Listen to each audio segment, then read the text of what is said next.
Assalamualaikum warahmatullahi wabarakatuh.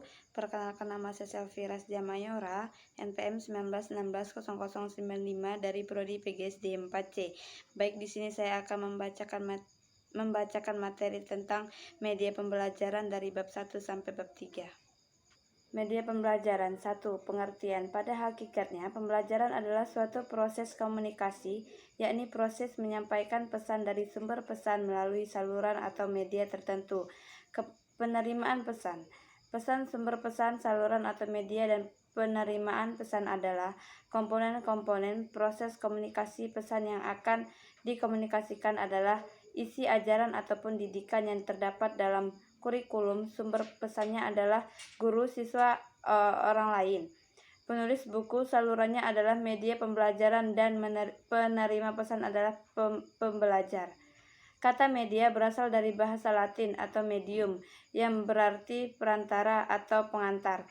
Dalam bahasa Arab, media adalah pengantar atau pengantar pesan pada pesan.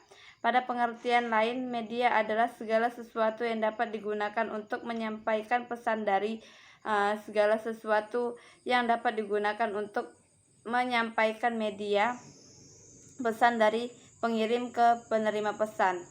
2. Manfaat dan fungsi media. Media pembelajaran memiliki peranan yang besar dan berpengaruh terhadap pencapaian tujuan pendidikan yang diinginkan. Manfaat media alat pembelajaran dalam proses belajar mengajar diantaranya: 1. Pembelajaran akan lebih menarik perhatian siswa sehingga dapat menumbuhkan motivasi belajar. Yang kedua, bahan pembelajaran akan lebih jelas makanya hingga lebih dapat dipahami oleh siswa dan memungkinkannya menguasai dan mencapai tujuan pembelajaran. Yang ketiga, dengan menggunakan media pendidikan secara tepat dan bervariasi dapat dibatasi sikap pasif anak didik.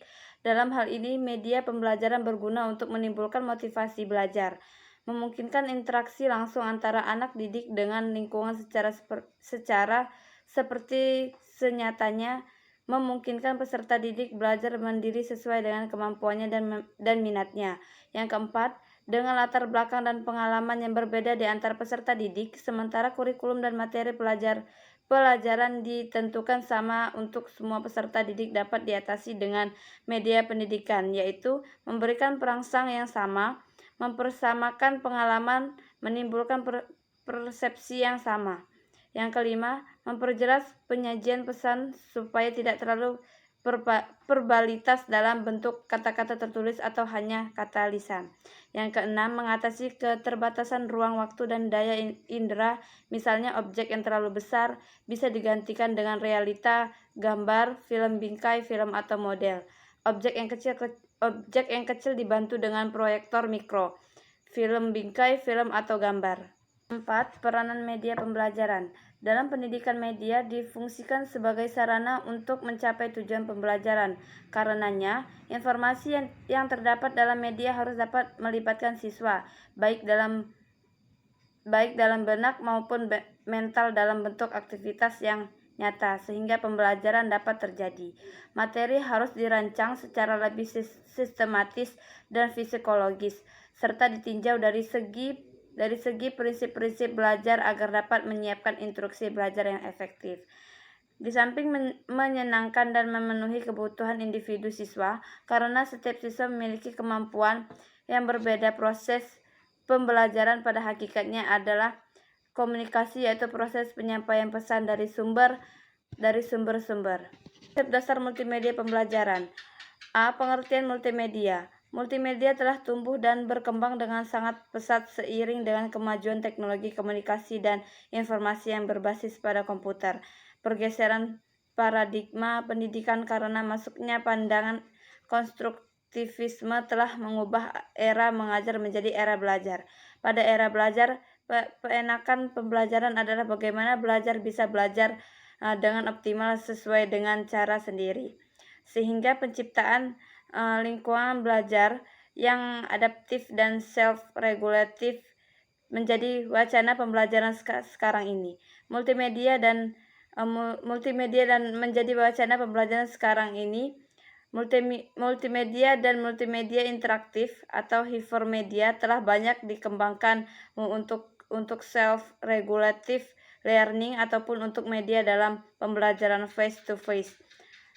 Multimedia dan hypermedia mempunyai prospek yang tinggi dan powerful digunakan untuk pembelajaran dan pelatihan, mengobservasi keduanya dan waktu yang sama menggunakan alat sensori yang sama. Yang B, prinsip multimedia. Multimedia pembelajaran adalah kombinasi teks atau gambar, grafik, suara dan video, animasi, simulasi secara terpadu dan sinergis dengan bantuan aplikasi komputer tertentu untuk mencapai tujuan pembelajaran. Dalam multimedia, pembelajaran penggunaan dapat mengontrol dan berinteraksi secara dinamis. Multimedia pembelajaran ini bersifat interaktif dan selanjutnya tersebut dengan multimedia pembelajaran interaktif atau MPI. Tantangan kita adalah bagaimana agar ketika siswa belajar melalui multimedia, pembelajaran dapat menguasai aktivitas. Ada menunjang tercapainya maksudnya tersebut, beberapa aspek harus ada dalam multimedia pembelajaran, antara lain sebagai berikut. Yang pertama itu umpan balik. Setelah memberikan respons, siswa harus segera diberi umpan balik yang bisa berupa komentar, pujian, peringatan atau perintah tertentu bahwa respons siswa tersebut benar-benar atau salah. Umpan balik akan semakin menarik dan menambah motivasi belajar apabila disertai ilustrasi suara, gambar, atau video klip. Informasi kemajuan belajar harus juga diberikan kepada siswa baik selama kegiatan belajarnya. Setelah selesai suatu bagian belajar tertentu, misalnya adalah pemberitahuan jumlah skor yang benar dan sejumlah soal yang dikerjakan. Program juga perlu memberitahu materi apa yang dikerjakan dengan benar dan apa saja yang dijawab dengan salah. Percabangan adalah beberapa alternatif jalan yang perlu ditempuh oleh siswa dalam kegiatan belajarnya melalui program multimedia pembelajaran.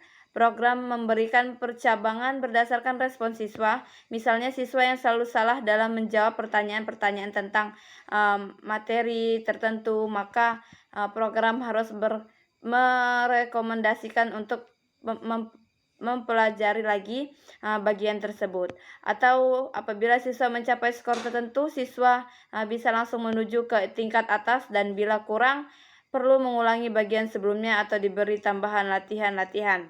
Model percabangan yang lain adalah yang bisa dikontrol oleh siswa, yaitu pada saat siswa sedang mempelajari suatu topik, pada bagian-bagian tertentu yang dirasa sulit bisa diberi tanda khusus sehingga bila diinginkan siswa bisa mendapatkan informasi lanjut dan kemudian kembali lagi ke topik semula.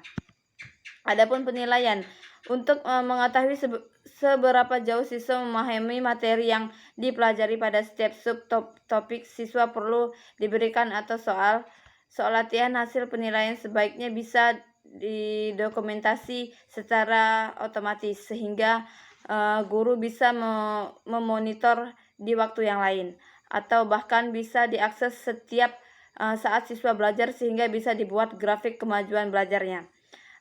Monitoring kemajuan. Program multimedia pembelajaran akan lebih efektif bila selalu memberi informasi kepada siswa pada bagian mana dia sedang bekerja, apa yang akan dipelajari berikutnya, dan yang akan dicapai setelah selesai nanti. Adapun petunjuk, guru yang baik adalah yang bisa memberi petunjuk kepada siswa ke arah pencapaian jawaban yang benar. Demikian juga program multimedia pembelajaran yang efektif adalah yang bisa melakukan hal seperti itu. Variasi kata-kata petunjuk tersebut, misalnya jawaban Anda hampir benar, coba kerjakan dengan cara lain, dan lain sebagainya. Adanya petunjuk dalam program multimedia pembelajaran berarti siswa bisa menggunakan atau mengoperasikan program secara individual,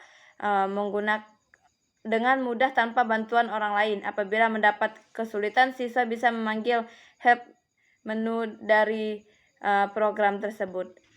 Adapun tampilan, karena program multimedia pembelajaran dikarenakan melalui layar monitor, maka perlu dipikirkan perencanaan tampilan yang baik. Perencanaan tampilan layar monitor meliputi jenis informasi, komponen tampil, dan keterbacaan. Cara pengembangan multimedia, yang pertama, proses pembelajaran berbantu multimedia. Menggunakan multimedia dalam sistem belajar mengajar dapat memungkinkan peserta didik untuk berpikir secara menjadi berpecah masalah, lebih cenderung untuk mencari informasi, dan lebih motivasi dalam proses belajar multimedia. Perlahan-lahan menjadi salah satu cara bagi peserta didik untuk menggambarkan pengetahuan yang akan atau yang diperoleh di kelas, dan untuk membangun penafsiran mereka sendiri dari informasi yang diperoleh. Hal ini juga mendorong kolaboratif dan komparatif belajar antara peserta didik, sehingga lebih baik menyiapkan mereka dengan keterampilan yang akan diterapkan dalam dunia kerja kelak. Hal ini dapat dilakukan dengan diberikannya pengetahuan konsep dasar proses multimedia. Multimedia pra-autorik atau praktikan elemen media. Pada tahap pra-autorik, yang pertama adalah execute media, yaitu proses dalam memperoleh atau memutuskan elemen-elemen multimedia apa saja yang akan diperlukan. Hal ini mencakup semua jenis bahan baku seperti kertas, dokumen untuk foto, ataupun klip video. Ketika semua bahan telah dikumpulkan dan diperoleh, bahan teknologi kemudian harus dikonversi menjadi bentuk dapat, sehingga lebih memodifikasi dan ditingkat melalui perangkat lunak. Adapun multimedia authoring, Mercomedia Director. Authoring adalah tahap di mana semua elemen media yang telah dibuat atau modifikasi diimpor dan disimpan secara digital di VC dengan menggunakan software Media Director. Berelemen multimedia itu lalu akan digabungkan menjadi satu aplikasi akhir dan integrasikan ke dalam satu bentuk presentasi yang digunakan untuk tujuan menyampaikan informasi, khususnya dalam hal pembelajaran. Yang B, tahap dan prosedur pengembangan. Pengembangan suatu software tergantung kepada tujuan, keperluan, dan berbagai faktor lain yang berkaitan erat dengan pembuat software. Pengembangan software memerlukan pengelolaan yang sistematis dan melalui langkah-langkah yang sistematis, sehingga terbentuk satu sistem yang kompleks. Pengembangan software meliputi 5 kegiatan penggunaan: pengamatan, analisis, reka bentuk, design, dan implementasi. Ciri-ciri utama tugas pengembangan software sebagai berikut. Yang pertama, menetapkan tujuan. Yang kedua, analisis. Analisis isi. Yang ketiga, mengelompokkan ciri-ciri pelajar. Yang keempat, menetapkan strategi arahan. Yang kelima, mengembangkan bahan pembelajaran. Yang keenam, ujian dan penyampaian siklus hidup desain.